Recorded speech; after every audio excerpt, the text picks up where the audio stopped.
Dinikahi Duda Galak. Bab 35, penulis Neng Neng. Sementara itu, di sebuah rumah mewah dengan luas 2000 meter persegi, seorang perempuan tengah mengepasi seluruh wajahnya yang memerah dengan tangannya. Berkali-kali perempuan itu mengipasi wajahnya, tapi masih terasa sangat panas. Napasnya yang sedikit tersenggal membuat hidung minimalisnya menjadi kembang kepis. Hidung itu terlihat semakin tersiksa karena sang empunya yang masih ngos-ngosan. Azura, bocah licik, kurang asem. Kenapa juga dia tadi malah teriak-teriak? Untung aja Pak Toto gesit, mau nolongin aku dengan melempar banyak sosis ke arah anjing itu. Coba kalau enggak, bisa mati berdiri aku ini gara-gara lari. Dengan kesal, Eliana berdiri, lalu mendekati kulkas dan menyambar segelas orange juice dari dalam kulkas tersebut. Perlahan, gadis itu meneguknya, mencoba menikmati rasa dingin yang mulai menjalar ke tenggorokannya. Pandangan Eliana tertuju pada sekelebat bayangan yang tengah melintas di hadapannya. "Aa!" teriak Eliana, merasa heran. Kenapa juga di siang bolong ini suaminya sudah berkeliaran di rumah? Dengan wajah memerahnya, Eliana kembali meneguk orange juice yang ada di tangannya. Aa menghampiri Eliana, lalu duduk di sebuah kursi makan, sambil menekuk wajahnya. Kenapa itu wajah ditekuk kayak gitu? Tiap hari juga wajah Aa mah emang udah kayak gitu, batin Eliana terkikik geli sendiri. Edgar masih terdiam, sungguh tidak seperti biasanya. Pria itu seperti sedang menyembunyikan sesuatu dari istrinya. Padahal aku rindu banget omelan Aa. Eliana kembali senyum-senyum sendiri, membuat pria di hadapannya mengerutkan keningnya. "Kamu kenapa?" tanya Edgar lemas. Sepertinya imunitas pria itu menjadi lemah setelah melihat tingkah istrinya, yang semakin hari justru semakin aneh dan nekat.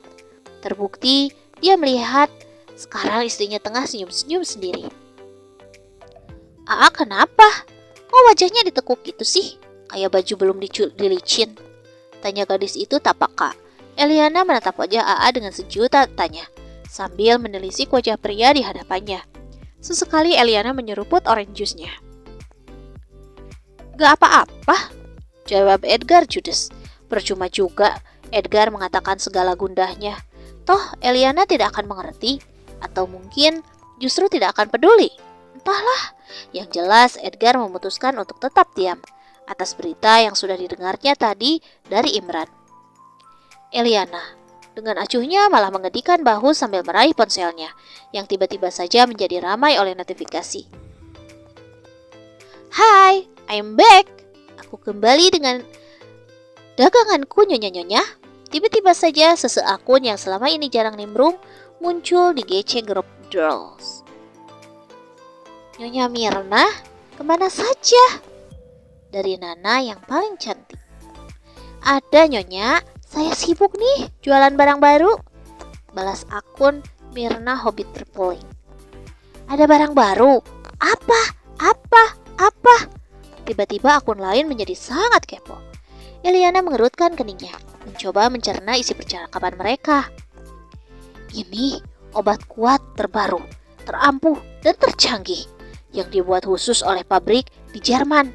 Emot ketawa ngakak, guling-guling, disertai foto sebuah botol seperti botol sirup obat panas untuk anak. Eliana semakin mengernyitkan dahinya tidak mengerti. "Wah, ampuh gak nyonya?" Lili ceria selalu celamanya. Dijamin ampuh dan top chair," emut kepala dengan mata lope. "Kalau Nyonya Mirna yang jualan, pasti barangnya bagus-bagus semua. Lingerie yang waktu itu saja mampu membuat suamiku nambah berkali-kali. Nana yang paling cantik." Eliana terkekeh geli dengan obrolan para istri pengusaha yang ngakunya high class, tapi ternyata pribadi terdalamnya sungguh sangat tidak berkelas. "Sebentar, apa hubungannya lingerie dengan nambah berkali-kali?" Eliana bergumam sambil mengerutkan keningnya. Seketika tangannya menjadi gatal untuk mengetik pesan. "Maksudnya apa nyonya?" Eliana men-tag akun Nana yang paling cantik. "Ya ampun, masa pengantin baru gitu aja gak ngerti sih?" Lili ceria celamanya yang membalas. Padahal dia tidak di-tag. Eliana mengerutkan keningnya kembali. Duh, salah nanya.